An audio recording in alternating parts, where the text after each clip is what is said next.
কলকাতার প্রাণকেন্দ্র red road আবার রাজনৈতিক, প্রশাসনিক এবং সামাজিক বিতর্কের কেন্দ্রে।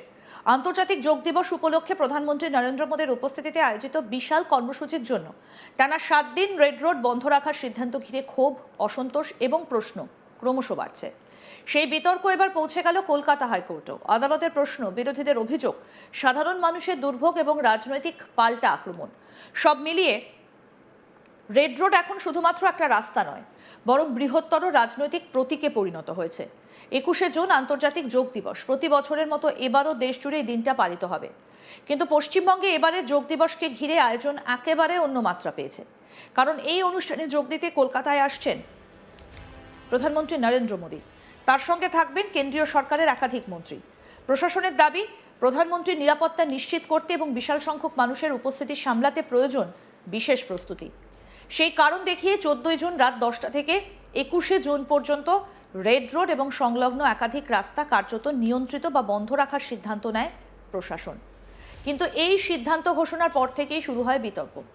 কারণ রেড রোড শুধুমাত্র একটা রাস্তা নয়, প্রতিদিন হাজার হাজার মানুষ এই রাস্তা ব্যবহার করেন। অফিস যাত্রী, আদালতগামী মানুষ, ব্যবসায়ী, পর্যটক সবার কাছেই এটা অত্যন্ত গুরুত্বপূর্ণ যোগাযোগ ব্যবস্থা। ফলে সপ্তাহের কর্মদিবসগুলোতে রেড রোড বন্ধ থাকার কারণে শহরে যান চলাচলে ব্যাপক প্রভাব পড়তে শুরু করে। সকাল থেকে দীর্ঘ যানজট, বিকল্প পথে অতিরিক্ত চাপ এবং যাতায়াতের দীর্ঘ বিলম্বের অভিযোগ সামনে আসে। বহু মানুষ প্রশ্ন তুলতে শুরু করেন, একদিনের অনুষ্ঠান উপলক্ষে 7 দিন ধরে শহরের অন্যতম প্রধান রাস্তা বন্ধ রাখা কি আদৌ যুক্তিযুক্ত? এই প্রশ্ন নিয়ে কলকাতা হাইকোর্টের দ্বারস্থ হয় অল ইন্ডিয়া লয়ার্স অ্যাসোসিয়েশন। সংগঠনের দাবি ছিল, প্রশাসন প্রয়োজনের তুলনায় অনেক বেশি সময় ধরে রাস্তা বন্ধ রেখেছে। এর ফলে শুধু সাধারণ মানুষ নয়, আদালতের কাজকর্মেরও ক্ষতি হচ্ছে। মামলার শুনানিতে আবেদনকারীদের পক্ষে প্রবীণ আইনজীবী বিকাশ রঞ্জন ভট্টাচার্য বলেন, নিরাপত্তা বজায় রেখেও অন্তত 50% রাস্তা খোলা রাখা সম্ভব ছিল।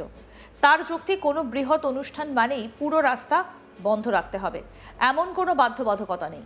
আধুনিক নিরাপত্তা ব্যবস্থার যুগে আংশিক রাস্তা খোলা রেখেও অনুষ্ঠান আয়োজন করা যেত। এই সময় গুরুত্বপূর্ণ প্রশ্ন তোলেন বিচারপতি সৌগত ভট্টাচার্য।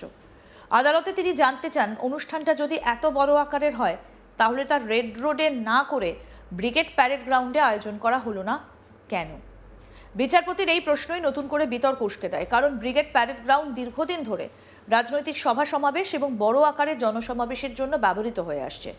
ফলে অনেকেই মনে করেন, সেখানে অনুষ্ঠান করলে শহরে যান চলাচলে তুলনামূলক কম প্রভাব পড়ত।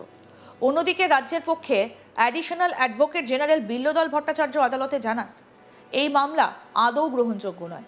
তার বক্তব্য, আবেদনকারী উত্তরপাড়ার বাসিন্দা, তার ব্যক্তিগত যাতায়াতের সঙ্গে রেড রোডের সরাসরি সম্পর্ক নেই। এছাড়া সাধারণ মানুষের অসুবিধে কমাতে পুলিশ ইতিমধ্যেই বিকল্প রাস্তার ব্যবস্থা করেছে।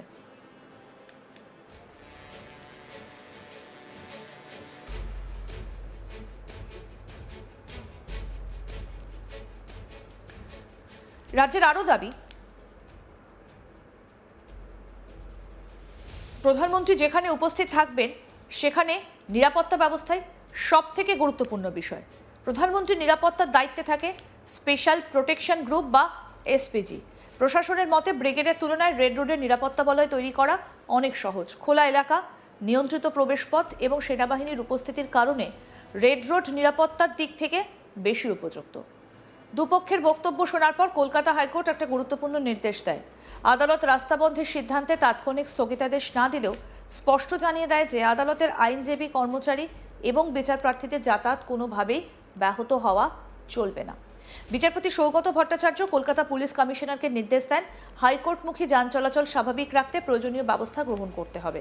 শুধু তাই নয়, বিকল্প রুট, অতিরিক্ত ট্রাফিক ব্যবস্থাপনা এবং সময় মতো আদালত কর্মীদের পৌঁছানোর বিষয়েও বিশেষ নজর রাখতে হবে। আদালত বলে, রবিবারের মূল অনুষ্ঠানকে কেন্দ্র করে বিশেষ পরিস্থিতি তৈরি হলেও তার আগে কর্মদিবসগুলোতে মানুষের স্বাভাবিক চলাচল নিশ্চিত করা প্রশাসনের দায়িত্ব। অনুষ্ঠানের পর দ্রুত রাস্তা পরিষ্কার করে যান চলাচল স্বাভাবিক করতে হবে বলেও নির্দেশ দেওয়া হয়েছে।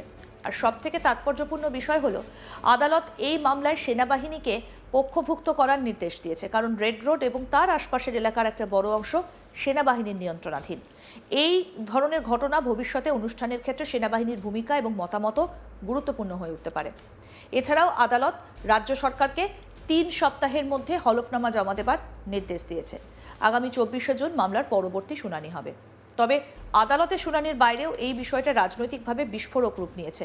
তৃণমূল কংগ্রেসের সাংসদ মহুয়া মৈত্র এই ইস্যুতে কেন্দ্র করে সরাসরি বিজেপি সরকারকে আক্রমণ করেছেন।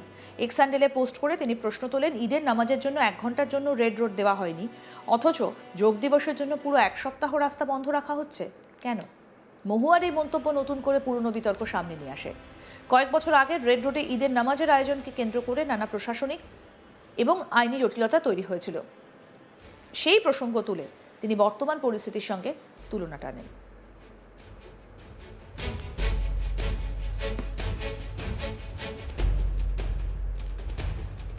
শুধু বিজেপিকেই নয়, নিজের দলের কয়েকজন সাংসদকেও নিশানা করেছেন মহুয়া।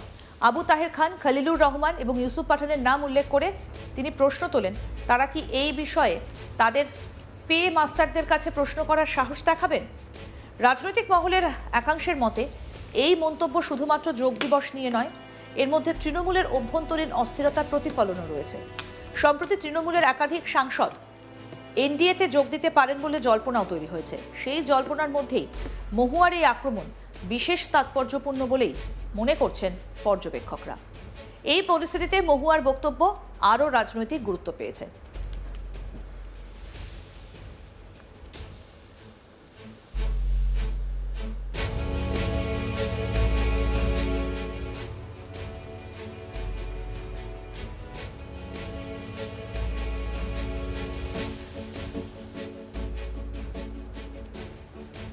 এদিকে যোগ দিবসকে সফল করতে রাজ্য প্রশাসনও সক্রিয় ভূমিকা নিয়েছে।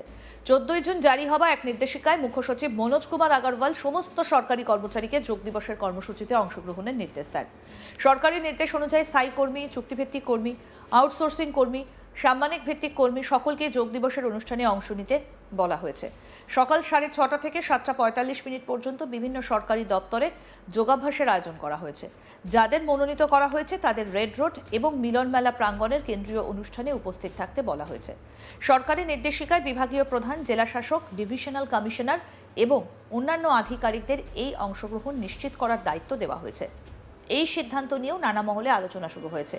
অনেকেই প্রশ্ন তুলছেন, সরকারি কর্মীদের অংশগ্রহণ কতটা স্বেচ্ছাসেবী এবং কতটা প্রশাসনিক নির্দেশ নির্ভর।